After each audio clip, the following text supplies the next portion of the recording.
Assalamualaikum warahmatullahi wabarakatuh, teman-teman. Ketemu lagi dengan Matnologi. Nah, kali ini kita akan membahas sesuatu hal yang sangat powerful sekali ya, dan sangat bikin mahasiswa bingung biasanya kalau cek Turnitin ternyata kok nggak lolos-lolos kayak gitu ya. Jadi kita akan membahas bagaimana cara mudah untuk bebas plagiarisme. Nah, dalam kasus ini bahkan sangat powerful sekali ya. Jadi yang awalnya 91% ternyata dengan cara ini bahkan menjadi 0% ketika dicek dengan menggunakan Turnitin. Nah, oke. Yuk langsung aja kita bahas bagaimana cara untuk bebas plagiarisme. Nah, jadi nanti di sini saya akan menjelaskan dua teknik supaya nilai Turnitin atau plagiarismenya itu baik seperti itu ya. Jadi nilai Turnitinnya rendah seperti itu. Jadi yang pertama adalah teknik parafrase. Nah, buat teman-teman yang belum tahu apa sih parafrase, nah jadi parafrase itu adalah mengungkapkan hal yang sama dengan kata-kata yang berbeda. Ini dilakukan untuk menghindari penyalinan langsung teks asli.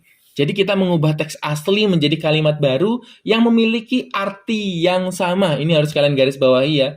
Jadi walaupun kita parafrase, artinya harus tetap sama dengan teks aslinya. Tujuannya adalah untuk menyampaikan informasi dengan cara yang berbeda.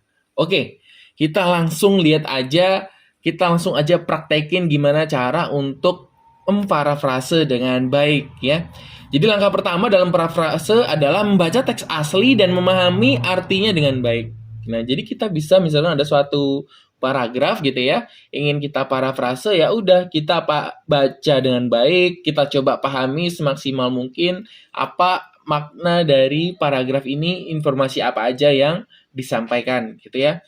Nah, kemudian selanjutnya catatlah poin-poin penting dari teks tersebut. Nah, jadi dari teks yang tadi ya, itu kita garis bawahi poin-poin penting. Ada nggak sih kata-kata penting? Nah, itu harus kalian garis bawahi. Nah, misalkan ini saya kasih tanda warna kuning. Ini adalah kata-kata yang menurut saya adalah kata-kata yang penting. Ya. Kemudian ada yang bergaris biru. Ini adalah sumber-sumbernya. Itu juga nanti harus ditandain. Ya. Nah, kata-kata yang penting itu bukan hanya kata-kata berbahasa Indonesia. Misalkan kalian dalam skripsinya ada yang berbahasa Inggris gitu ya, kutipan misalkan. Nah, itu juga kalian garis bawahi apa sih yang penting seperti itu. Nah, jadi kalian garis bawahi seperti ini. Atau kalian stabiloin gitu, kalau di print out juga bisa gitu ya. Nah, apa aja kata-kata yang penting tadi? Ternyata di sini saya menemukan ada 11 kata penting atau kata kunci dari teks ini. Nah, kata kunci inilah nanti yang akan menjadi dasar untuk memparafrase satu paragraf ini, ya. Nah, bagaimana? Yaitu dengan cara langkah ketiga, yaitu mengubah urutan informasi dan menuliskannya kembali dengan gaya bahasa yang Anda gunakan sendiri. Gunakan kata-kata dan kalimat yang berbeda dari teks asli kecuali jika kata-kata tersebut adalah kata kunci dalam teks asli. Jadi, kata-kata kunci yang sudah kita peroleh tadi itu sama sekali jangan dirubah, ya. Jadi, untuk kata-kata yang lain bisa kalian rubah. Nah, misalnya gimana? Misalkan kalian cari sinonimnya, kalian tuliskan yang aktif menjadi pasif, yang pasif menjadi aktif gitu ya. Atau kalian tukar urutannya, misalkan pada suatu paragraf tertentu itu kalimat pertama gitu. Nanti kalian rubah menjadi kalimat kedua menjadi kalimat pertama, dan lain sebagainya. Nah, yang penting apa? Yang penting kata-kata kunci tadi yang berwarna kuning ini nggak berubah, kayak gitu ya. Yang berubah kata-kata yang lain yang menyusun kata-kata kunci itu tadi. Nah, sehingga coba kita lihat. Nah, ini ya, kita contohin ini. Untuk kalimat yang pertama aja, profitabilitas diartikan sebagai serangkaian hasil bersih dari serangkaian kebijakan dan keputusan. Nah, di sini kan yang menjadi kata kunci profitabilitas, hasil bersih, kebijakan, keputusan, dan keputusan. Nah, ini adalah kata-kata kuncinya. Sehingga ini nggak kita rubah. Kalau yang lainnya bisa kita rubah tuh. Kita lihat sinonimnya, maksudnya kita rubah menjadi sinonim yang lain, seperti itu ya. Ingat, dengan mempertahankan kata-kata kunci artinya kita mempertahankan makna dari teks asli. Nah, jadi menjadi profitabilitas merujuk pada hasil bersih yang diperoleh oleh suatu perusahaan melalui serangkaian kebijakan dan keputusan. Nah, ini kan kita rubah nih, misalkan diartikan sebagai ini merujuk pada ini langsung seperti ini. Jadi ini benar-benar kita sudah merubah kata-katanya ya. Yang penting apa? Yang penting maknanya nggak berubah. Nah, jadi susah-susah gampang sebenarnya ya. Bagaimana cara mencari sinonimnya, bagaimana cara mencari diksi-diksi yang tepat seperti itu. Nah, itu bukan suatu hal yang mudah dan butuh latihan untuk memparafrase ini. Nah, terakhir jangan lupa untuk menyertakan informasi referensi di akhir tulisan Anda untuk mengidentifikasi sumber teks asli. Jadi yang tadi, yang berwarna biru ini ya, nah ini nggak boleh hilang. Jadi kalau sumber itu nggak boleh diparafrase, sumbernya ini harus tetap sama. Kalau dari Mufidah dan Purnamasari, di sini harus dari Mufidah dan Purnamasari. Nah, ini jadi catatan-catatan kakinya ini ya, harus tetap ada gitu ya, nggak boleh kita hilangkan. Nah, udah deh selesai. Jadi simpelnya seperti itu ya. Jadi saya ulangi untuk memparafrase dengan baik. Yang pertama baca dulu, kemudian kalian tandain ya, mana kata-kata kuncinya. Nah, itu boleh kalian catat kata-kata kuncinya. Tadi dengan membaca kalian memahami apa maksudnya, sudah tahu kata-kata kuncinya, baru tulis kembali pemahaman Anda berdasarkan kata-kata kunci yang tadi. Otomatis sudah terparafrase itu. Dengan bahasa yang unik sesuai diri kalian masing-masing. Nah, setelah itu jangan lupa untuk yang ini tadi, sumber harus disertakan dengan jelas, jangan sampai hilang ya. Oke. Itu adalah teknik yang pertama. Teknik yang kedua, kita akan menggunakan teknik ringkasan. Nah, apa itu? Yaitu meringkas adalah mengurangi teks menjadi lebih singkat, tetapi tetap menjaga informasi penting. Tujuannya adalah menyampaikan pesan dengan cara yang lebih padat dan mudah dimengerti. Dalam meringkas, kita menghilangkan detail yang tidak relevan, menggabungkan kalimat, dan menyampaikan inti teks dengan kata-kata yang sederhana. Meringkas membantu komunikasi yang efisien dan memberikan gambaran singkat dari teks yang lebih panjang. Jadi kita meringkas, misalkan dalam satu paragraf itu kita ringkas. Nah, tapi harus ada yang kalian garis bawahi di sini. Namanya meringkas, bukan hanya sekedar meringkas, tapi juga harus lebih mudah untuk dimengerti. Nah, nanti ada beberapa teknik, nanti akan langsung kita praktekkan aja ya. Nah, ini adalah contohnya. Jadi ini ada suatu paragraf gitu.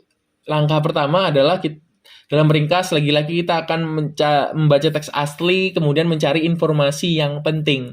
Ini beda dengan parafrase. Kalau parafrase tadi kita tandain kata-kata kunci. Nah, ini kita ambil informasi penting dari tiap kata yang menyusun paragraf ini. Nah, ya. Oke, misalkan di sini ada 5 kata dalam satu paragraf. Nah, kita tuliskan informasi penting. Apa itu yang penting? Nah, contohnya kita baca aja yang kalimat pertama ya. Pendidikan biasanya berawal saat seorang bayi itu dilahirkan dan berlangsung seumur hidup ya.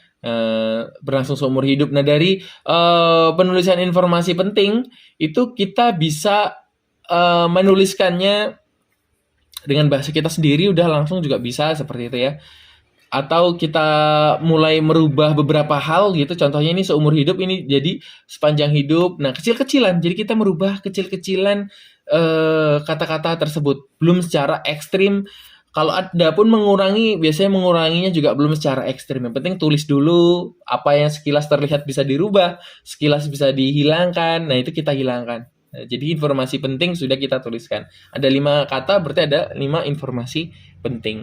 Nah, langkah berikutnya adalah kita menulis ulang fakta atau ide menggunakan kata-kata sendiri, lebih singkat dan menghilangkan detail yang tidak perlu. Nah, jadi seperti ini tadi, dari informasi penting yang sudah kita tulis. Nah, kita lihat lagi, ini lebih teliti lagi.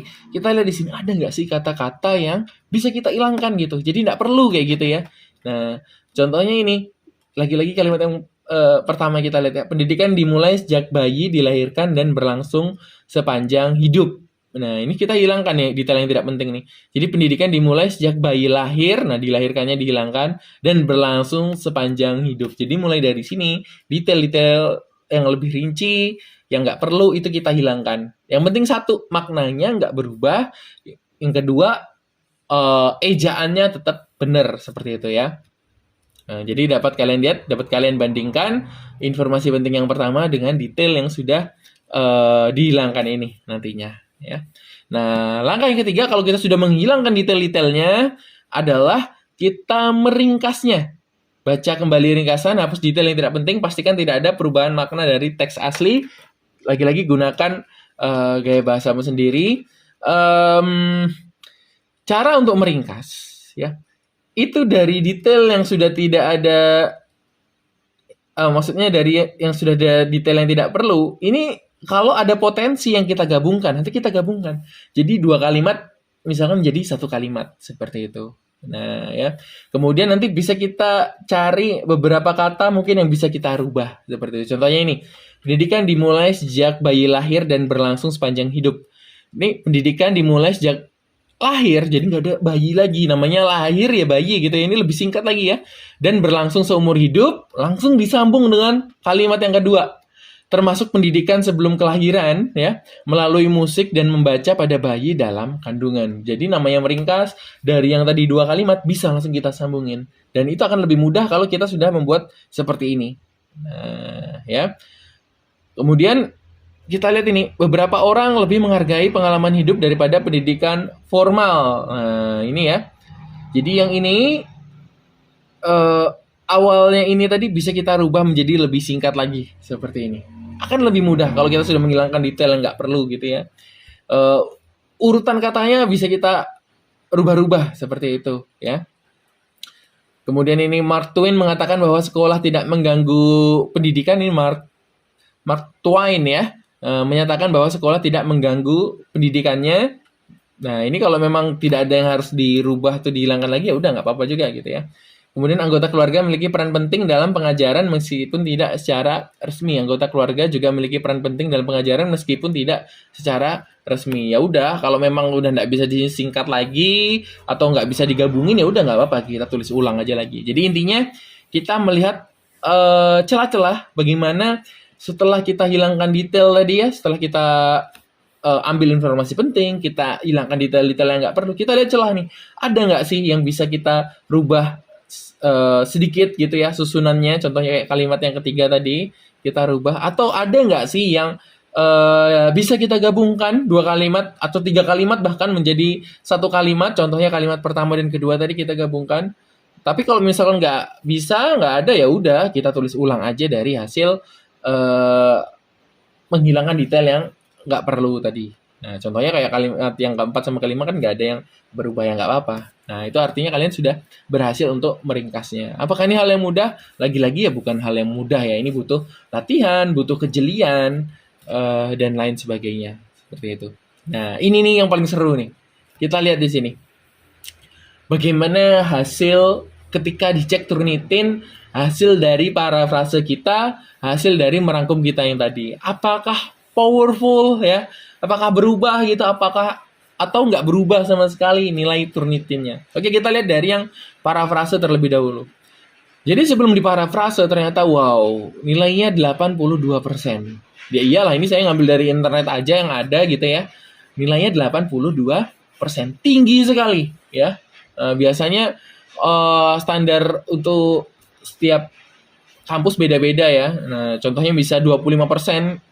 Salah satu contohnya, artinya kalau di atas 25% itu nggak lolos ya plagiasinya. Nah, ini berarti sangat banyak sekali, harus turun gitu ya. Tapi lihat, ketika setelah kita parafrase, berapa persen? 0%. Ya, jadi dia nganggap, oh ini nggak ada nih. Kita nggak ada apa ya, asal jeplak aja, asal kopas aja, nggak gitu ya. Tapi kita benar-benar, ini adalah suatu paragraf yang kita susun. Ya, ini adalah sesuatu hal yang baru gitu ya. Padahal nggak baru ya, idenya sama aja, nggak berubah gitu. Sangat dahsyat sekali. Dan kalau kalian nanti mau memparafrase misalkan, itu baiknya ya, ketika di awal menyusun paragraf, dapat satu paragraf itu yang langsung kalian parafrase. Nanti baru lanjut ke paragraf selanjutnya, sehingga nanti hasil karya tulis kalian pasti bagus banget hasilnya. Nah, sekarang kita lihat bagaimana untuk yang meringkas. Wah, lebih powerful lagi nih. Ketika sebelum diringkas, itu nilai Turnitin-nya 91%. Hampir 100% loh ya. Tinggi banget gitu. Nah, tapi setelah diringkas, ternyata lagi-lagi menjadi 0%. Nah, ini nggak selalu 0% sih. Tapi biasanya dengan cara parafrase, dengan cara diringkas, itu insya Allah ya, itu pasti turun. Dan turunnya tuh ekstrim gitu ya. Nah, tapi kalau sampai 0% ini berarti ya kalian memang harus sedikit bekerja keras ya. Nah, oke. Mungkin demikian dulu ya. Bagaimana cara untuk bebas plagiarisme. Jadi tadi ada 2 cara, dengan cara parafrase dan yang kedua adalah dengan cara yang diringkas. Sebenarnya ada lagi cara yang lain, biasanya kita menggunakan website-website tertentu ya, tapi biasanya dia otomatis memparafrasekan gitu ya. Tapi nanti mungkin bisa kita bahas di video yang lainnya gitu ya, bagaimana memparafrase dengan website tertentu itu hasilnya kacau sekali, malah lebih sulit dibaca, kita malah nggak dapat maknanya, seperti itu. Oke, demikian dulu video kali ini. Terima kasih atas perhatiannya. Sampai ketemu lagi di video yang lainnya. Terima kasih. Wassalamualaikum warahmatullahi wabarakatuh.